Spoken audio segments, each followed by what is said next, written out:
Hello there. We're the 3Spoonies. We're your hosts, Karen, Claire, and Joe. In this episode, 9.5, we're discussing networking. Let's get into some questions.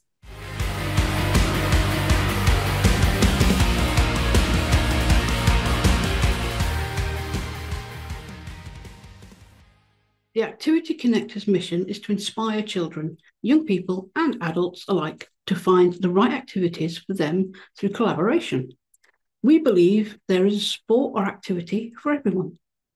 We aim to bring organisations together to benefit children, young people, and adults within the educational setting. If there is a particular need, we would love to talk to you and see if we can help you fill that need. We are currently working with organisations in domestic abuse, county lines, and mental health, first aid training, and sports coaching.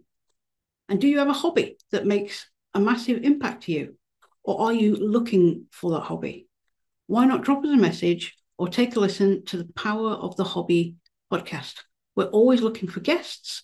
So come along and share what you love to do. And do you work in a charity or want to get more expertise and exposure about what you do? Or are you looking at sports events that need more support to set them up and run them? Why not drop us a message and we can chat and see what support we can offer you. Hello, I'm Karen from Pony Pony Pony. I'm Claire from Sparkle's Gift Boutique. I'm Joe from Bright Cat Business Solutions. And we're 3Spoonies navigating our way through life and business with not enough spoons.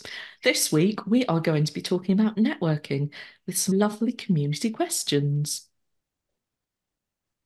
So yes, community questions. So we have three for people today, and they're quite good ones. So our first one is from Abby, and it's what is the best kind of networking if you don't have much energy? And I feel like we're all quite good at answering this one.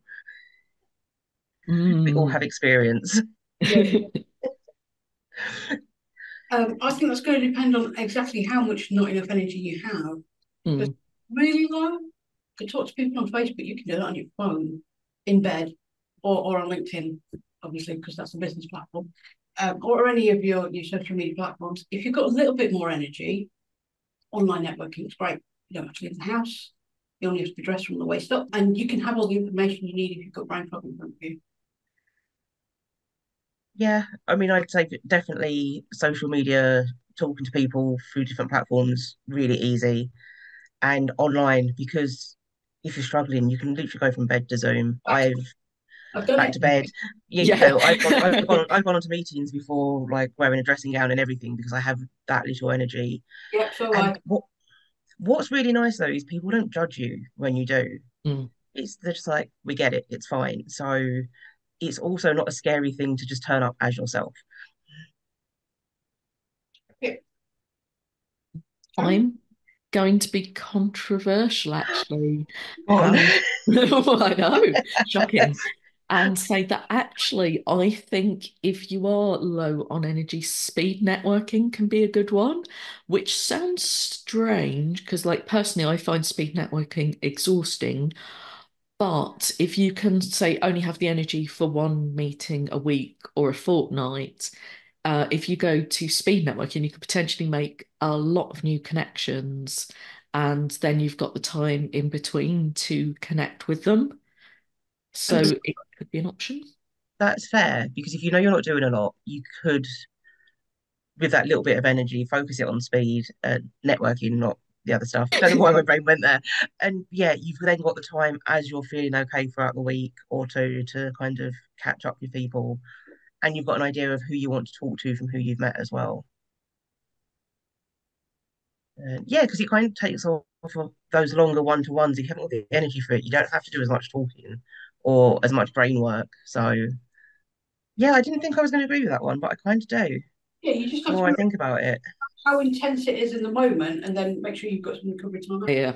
So our next question is from Dan, and it's, is it okay to have a carer or friend with you when you're networking face to face?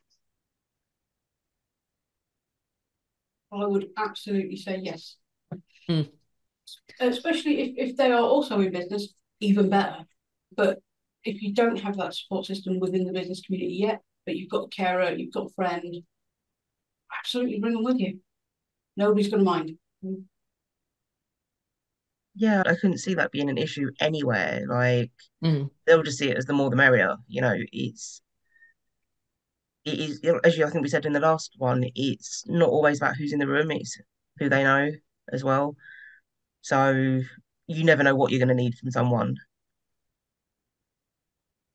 Yeah, I think it Yeah, makes a lot of sense. You may need to sort of pay for a ticket for them or whatever, but yeah, fair enough. I can't see anyone objecting to anyone having any support that they need in place. It seems kind of ridiculous to do that. And if it is a bit more informal, if it's a friend or a partner or whoever, it may be when you sort of, if it's confidence, then when you've gained enough confidence, they're able to go off and do something slightly separate anyway. So it's having those things in place, if it makes you feel more comfortable, even if it's only for the first few sessions to help you into it, that's fine.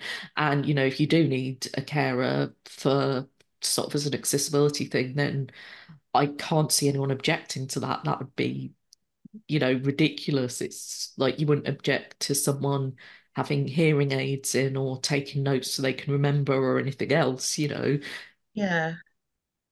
I mean, I've been to networking where people have had to bring their kids along, like not little baby kids, but older kids that can kind of sit in the corner and entertain themselves, and no one's had an issue with it. So I couldn't see a carer being an issue.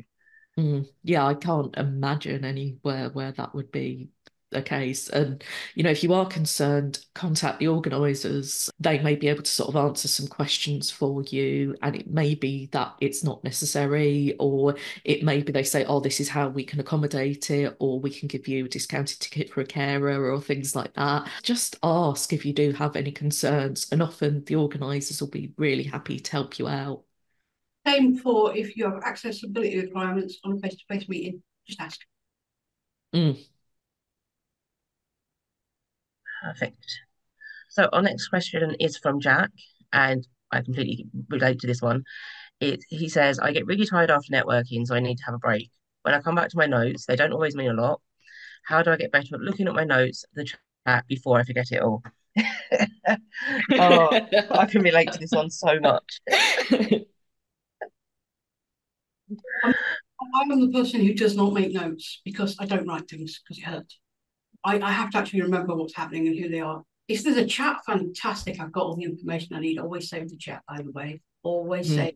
Or if there's a delegate that's been sent out, usually those are quite useful. But if you're the type of person who makes notes and then can't make sense of them, maybe bullet points of anything really important.